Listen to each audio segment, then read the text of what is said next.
Ok, nouvelle vidéo aujourd'hui. Comme le nom l'indique, aujourd'hui je vais vous parler du Human Design dans les relations et comment est-ce que ce magnifique outil, il peut vous aider à développer cet aspect de séduction dans la relation.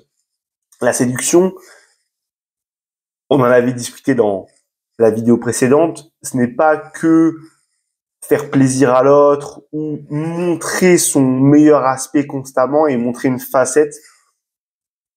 C'est une image un petit peu, une idée reçue, je pense qu'on a aujourd'hui de la séduction qui est que on doit montrer la meilleure version de nous-mêmes, alors qu'en réalité, je pense, en tout cas c'est mon point de vue, que la séduction c'est savoir montrer toutes les parties de soi, en tirer le meilleur de chaque partie et faire en sorte que l'autre puisse aussi nous accepter pleinement dans la manière qu'on est d'être dans nos quotidiens et qui on incarne. Le Human Design, pour ceux qui ne connaissent pas, pour faire simple, c'est un petit peu notre carte énergétique. C'est un outil qui, grâce à notre date de naissance, notre lieu de naissance et notre heure de naissance, nous permet de savoir quel type énergétique nous sommes. Il y en a plusieurs. On va avoir les générateurs, on va avoir les projecteurs, les manifesteurs, les réflecteurs et les générateurs de manifestation, qui sont un mélange entre le générateur et le manifesteur. Chaque type va avoir une aura différente, va avoir des spécificités et une singularité bien à lui. Après, il va y avoir plusieurs aspects. On va avoir les profils, grâce un peu à, on va dire, nos lignes de vie, nous permettent de savoir comment être aligné dans les projets, dans ce qu'on veut entreprendre, et aussi dans notre relation de couple qu'on souhaite continuer. Donc, pour résumer, le Human Design, ça va nous permettre déjà soi-même de se connaître en profondeur, de savoir comment on fonctionne, mais aussi, si on connaît le design de l'autre, on peut adapter notre comportement et notre attitude et notre manière d'interagir avec l'autre, ce qui va permettre de pouvoir créer vraiment beaucoup d'empathie, beaucoup de compréhension, et on développe aussi beaucoup notre écoute on est attentif sur ce que l'autre a réellement besoin. Avec le temps, on peut avoir l'impression dans une relation de couple de se connaître, de connaître vraiment par cœur son partenaire. Avec le Human Design, on va apporter un nouvel angle. On comprend le type, l'autorité, le profil. Ça va déjà nous donner quelques clés sur le besoin profond et la manière dont on fonctionne dans la relation et dont l'autre fonctionne aussi dans la relation. Grâce à ces différentes informations, on va pouvoir ajuster notre approche pour montrer qu'on comprend et qu'on respecte vraiment l'aspect unique de notre partenaire. Et évidemment, cette attention, elle peut raviver la flamme de la séduction, parce que si on est attentif et qu'on respecte l'autre, forcément l'autre va nous trouver charismatique, va nous faire confiance et va nous mettre vraiment dans un niveau de, je dirais, je cherche mon mot, l'autre il pourrait nous mettre à un niveau,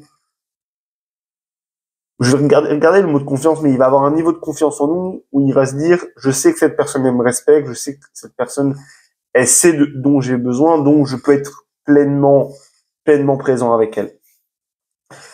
Deuxièmement, grâce au Human Design, on peut adapter la manière qu'on a de séduire en fonction de notre besoin énergétique et du besoin énergétique de l'autre. Chaque personne réagit différemment en fonction de son design, donc dans la manière de séduire. Un générateur, il va avoir plus besoin de ressentir de la satisfaction et de l'enthousiasme. Donc quand on est en couple avec un générateur, on doit principalement lui montrer qu'on est pleinement engagé et enjoué dans la relation. Et pareil, quand on est un générateur, nous-mêmes, on montre on prend du plaisir dans cette relation. Un projecteur, il se sentira valorisé lorsqu'on lui donnera une reconnaissance sincère. Donc, quand on est en couple avec un projecteur, il faut lui faire savoir qu'il est vu et apprécié pour ce qu'il est dans les petites actions du quotidien. Un manifesteur, il va surtout apprécier qu'on lui laisse sa liberté. Il a besoin d'espace pour être créatif dans ce qu'il fait.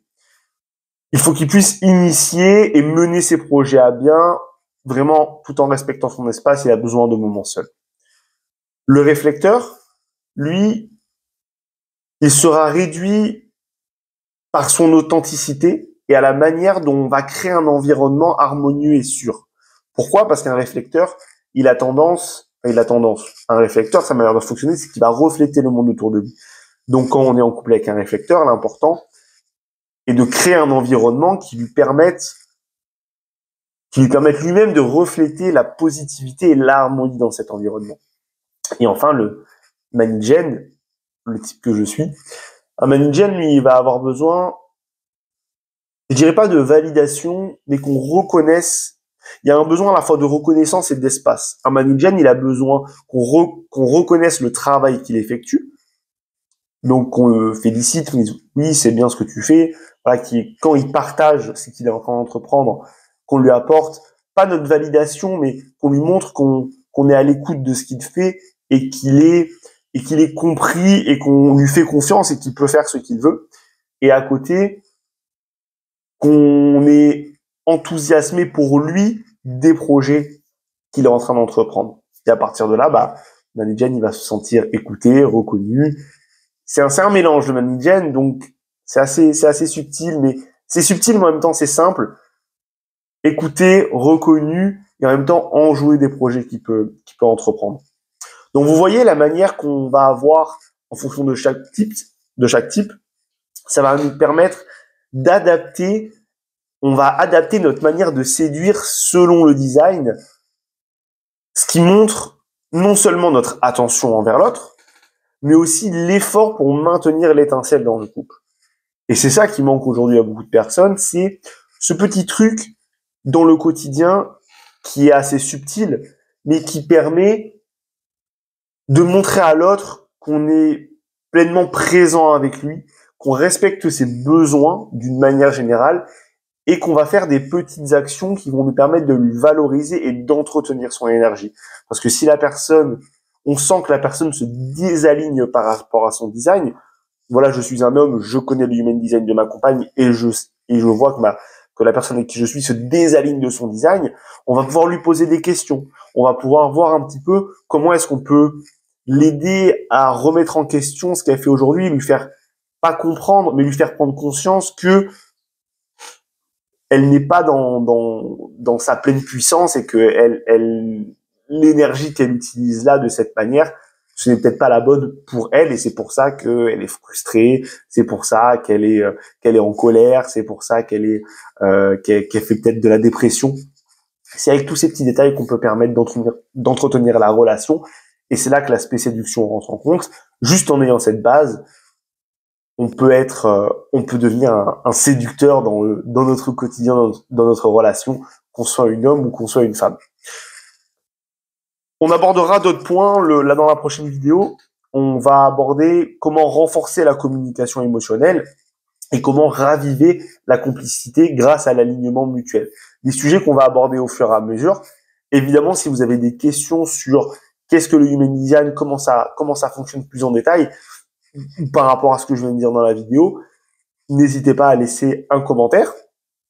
Évidemment, si ça vous plaît et que ça vous apporte de la valeur, un petit like, partagez ça à votre compagne ou à votre compagnon en fonction de qui vous êtes et de votre type. Et voilà, on a fait le tour. Donc, je vous souhaite une très belle journée ou une bonne soirée en fonction de quand vous regardez cette vidéo. Et je vous dis à très vite pour une prochaine.